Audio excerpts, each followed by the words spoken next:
So, good morning, Ella. The main text we will read today is Because of Winn-Dixie, which is about a girl named Opal and her dog.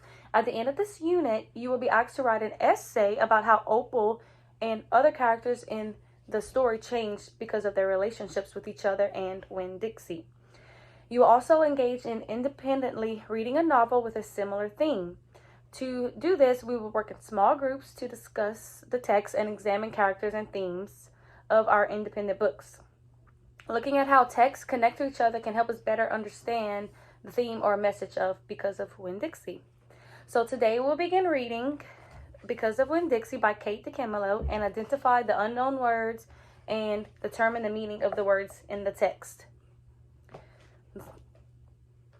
Okay, so you will need a copy of Because of Winn-Dixie, which you would read along with me, and you're going to need a vocabulary semantic map, the vocabulary log, and a summarization chart, which I'll be given to you at the end of the lesson.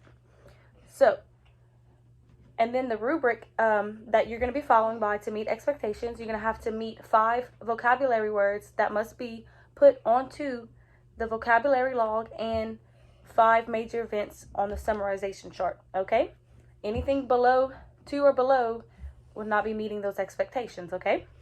Gonna get a thumbs up if you understand? Thumbs up, thank you. Okay, so read along as I read chapter 1, Because of Winn-Dixie aloud. As we read, pay close attention to the characters and the main events of each chapter. Okay, so, chapter 1. My name is India Opal Baloney. Did I say that right? And last summer, my daddy, the preacher, sent me to the store for a box of macaroni and cheese, some white rice, and 2 tomatoes, and I came back with a dog. This is what happened. I walked into the produce section of the Winn-Dixie grocery store to pick up 2 tomatoes, and I almost bumped right into the store manager. He was standing there all red-faced, screaming and waving his arms around. Who let a dog in here? He kept on shouting. Who let a Who let a dirty dog in here? At first, I didn't see a dog. There was just a lot of vegetables rolling around on the floor, tomatoes and onions and green peppers. And there was what seemed like a whole army of Winn-Dixie employees running around waving their arms just the same way the store manager was waving his. And then the dog came running around the corner. He was a big dog and ugly. And he looked like he was having a real good time. His tongue was hanging out and he was wagging his tail. He skidded to a top and smiled right at me. I had never before in my life seen a dog smile, but that's what he did. He pulled back his lips and showed me all his teeth. Then he wagged his tail so hard that he knocked some oranges off a display, and they went rolling everywhere, mixing in with the tomatoes and onions and green peppers. The manager screamed, "Somebody grab that dog!" The dog went running over to the manager, wagging his tail and smiling. He stood up on his hind legs. You could tell that all he wanted to do was get face to face with the manager and thank him for the good time he was having in the produce department. But somehow, he ended up knocking the manager over. And the manager must have been having a bad day because lying there on the floor right in front of everybody, he started to cry. The dog leaned over him real concerned and licked his face. "Please," said the manager, "somebody call the pound." "Wait a minute," I hollered. "That's my dog. Don't call the pound." All the Winn-Dixie employees turned around and looked at me, and I knew I had something big. I knew I had done something big, and maybe stupid too, but I couldn't help it. I couldn't let that dog go to the pound. "Here, boy," I said. The dog stopped licking the manager's face and put his ears up in the air and looked at me, like he was trying to remember where he knew me from. "Here, boy," I said again, and then I figured that the dog was probably just like everybody else in the world, that he would want to get called by name, only I didn't know what his name was, so I just said the first thing that came into my head. I said, "Here, Winn-Dixie." And that dog came trotting over to me just like he had been doing his whole life.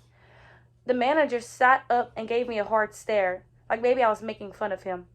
"It's his name," I said. "Honest." The manager said, "Don't you know not to bring a dog into a grocery store?" "Yes, sir," I told him. "He got in by mistake. I'm so sorry. It won't happen again." "Come on, Winn-Dixie," I said to the dog. I started looking and he followed along behind me as I went out of the produce department and down the cereal aisle and past all the cashiers and out the door. Once we were safe outside, I checked him over real careful, and he didn't look that good. He was big but skinny. You could see his ribs. And there were bald patches all over him, places where he didn't have any fur at all. Mostly, he looked like a big piece of old brown carpet that had been left out in the rain.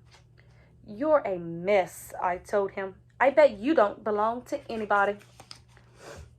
He smiled at me. He did that thing again where he pulled back his lips and showed me his teeth. He smiled so big that it made him sneeze.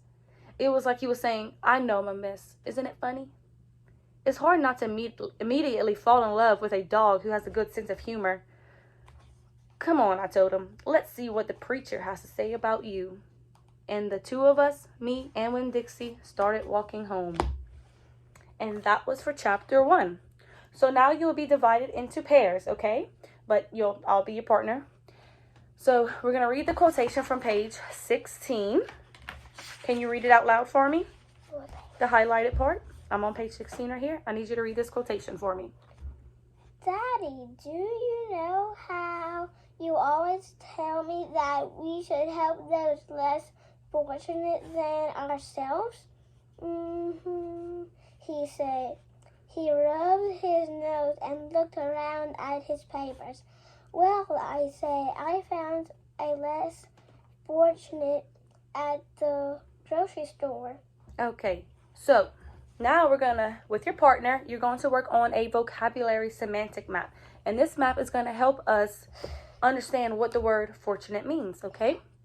So I did one for you already. Let's see. So we're going to look at our semantic map. It's right here, the one that's already completed.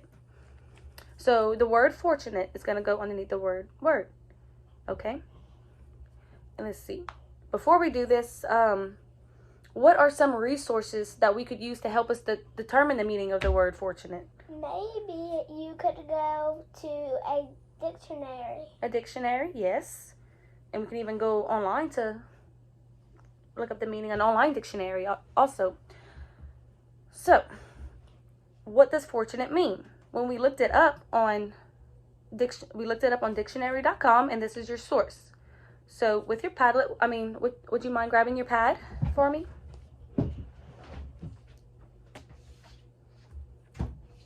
The dictionary online showed. What do you think fortunate means? Let me ask you that first. What do you think fortunate means? Maybe fortunate means to be lucky. To be lucky? Great. Oh, that's what it has. So you would put your definition right here for the other words we're going to be assigned to do. And then we're going to look at dictionary.com. Okay. And then it shows that the dictionary definition says favored by or having good luck. So that's kind of like what you said, to be lucky. So it says having good luck. So good job on that. And it also wants you to list the synonyms and antonyms. And do you remember what synonyms are? Do you remember what antonyms are? Yes. What are antonyms? Antonyms are the opposite of things like hot and cold. Oh, good job. So an antonym of fortunate is unfortunate, cursed, or unlucky. So your definition of to be lucky, the antonym or the opposite of that is to be unlucky. And so a synonym is what? If the antonym is the opposite, what you think a synonym is? A synonym could... Synonym. Synonym. What do you think? I see the words lucky, blessed, flavored, favored, and charmed. Maybe the opposite of fortunate will be unfortunate. Yeah, we discussed what the opposite is. So, but a synonym is what is the same word. Like, it's what it's like, okay? Yeah. Okay. And then at the bottom, we're going to have word families, the origin, and the word parts, and the part of speech. So, the part of speech for fortunate is an adjective. And what does an adjective do?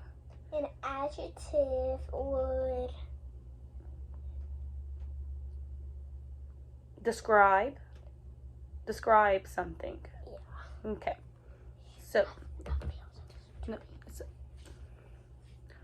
so now you're going to work on one. Let's see. So if someone is less fortunate than you, what does that mean? Maybe they're going to be unlucky because the word fortunate means lucky and unfortunate means unlucky. So unlucky and lucky, those are antonyms. So what makes you think Winn-Dixie is less fortunate? Do you remember what it said in the text? Yes. He had bought spots on him, and you could see his ribs, and then Opal said he looked like a brown piece of carpet that had been left in the rain. Wow, good job. Yes, that's exactly what made us think of what less fortunate meant. Good job. So now you're going to write this after you write it on your semantic map. You're going to write it on your vocabulary log, which is right here. And this is another part of it. So you're going to keep this throughout the semester to add all the other words to it, okay? So let's see. So now you're going to complete the vocabulary word for produce, okay? And I'm going to be your partner for this. So let's see. Where's my blank? Okay. So this is our blank semantic map. What word, if I assigned produce to you, where would produce go? Maybe produce will go in the word Right, here. it will go where the word is at, okay? So what resource can we look at? Do you remember that we looked at for Yes. fortunate? What can we look at We can online? look at dictionary. Dictionary.com? Yes. Good. So we're going to put that in our source. So let's pull up produce. Okay. So what do you think produce means? Maybe produce means like there's fruit in like a grocery store. Okay, so what in the text made you realize that produce meant fruit in a grocery store? Because they were talking about the produce when Dixie came in the grocery store. Right, and so what was rolling around? The produce. The produce. But what name some? Like- The oranges, the Mhm. green, and the green peppers. Right, so that helped us understand what produce meant. So your definition is fruit. So let's look at dictionary online. Dictionary. See what produce meant, so we could put it underneath the dictionary definition. If I can get online. Okay, so produce right here has a lot of different meanings, but the meaning we're looking for is something that is produced, yield, product. Can you see right there? Agricultural products collectively, especially vegetables and fruits. So there's your fruit. So you were right. Okay? So then now you're going to list the synonyms and antonyms of produce. Right here and right here. Okay? Which I don't think they really have any. And then what part of speech do you think produce is? Maybe it could be like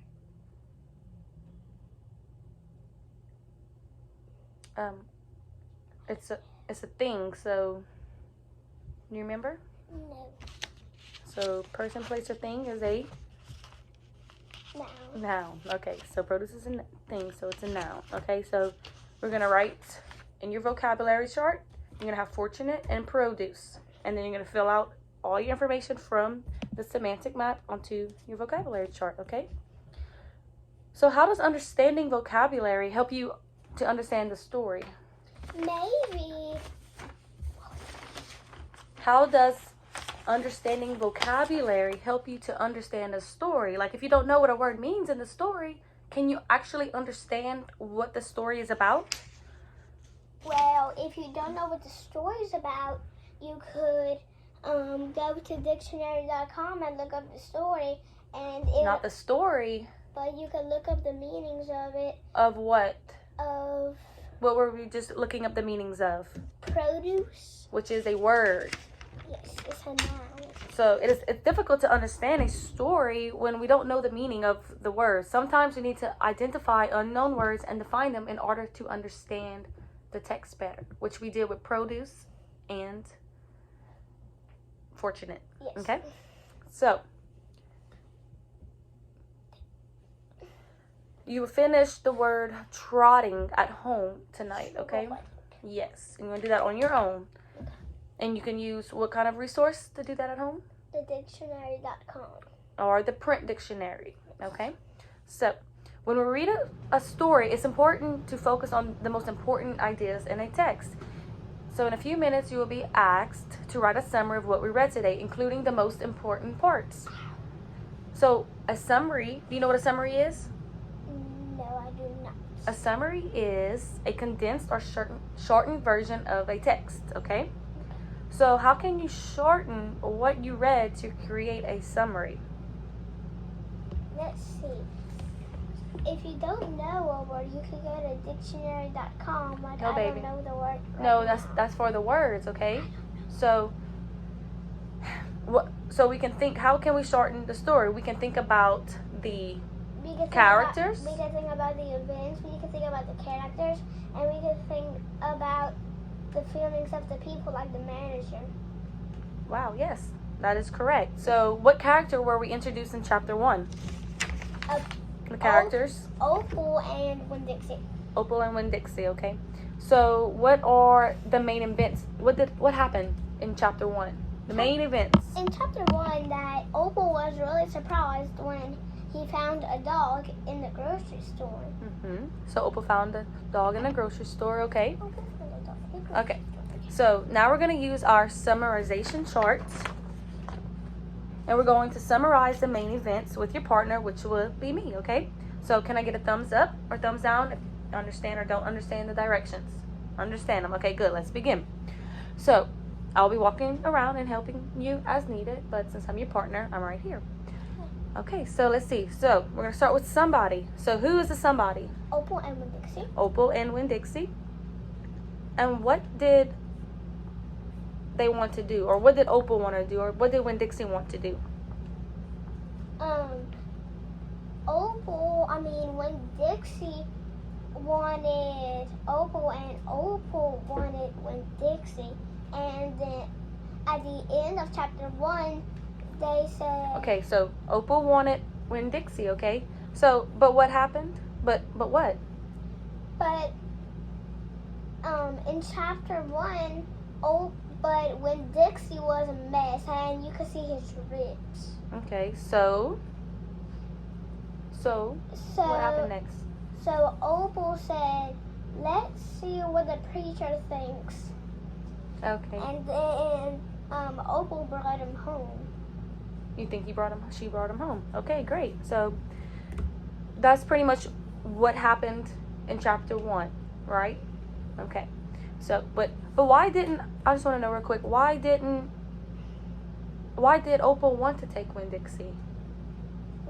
Maybe because he didn't want, because he really liked him and he wanted to take care of him, because he said, Opal said to his dad, "Dad, should we take, you remember you always say that we should take care of the less fortunate, and Winn-Dixie looks like he's less fortunate." Okay, so in this lesson in this chapter you learned about a girl named a girl named Opal, and who found a dog at a grocery store. You also used context clues to define unknown words and practice writing a summary. So for homework, you would complete, you would read, follow along online, chapter 2 under Google Classroom, and you will finish the word for trotting and preacher. Okay, thanks. Bye.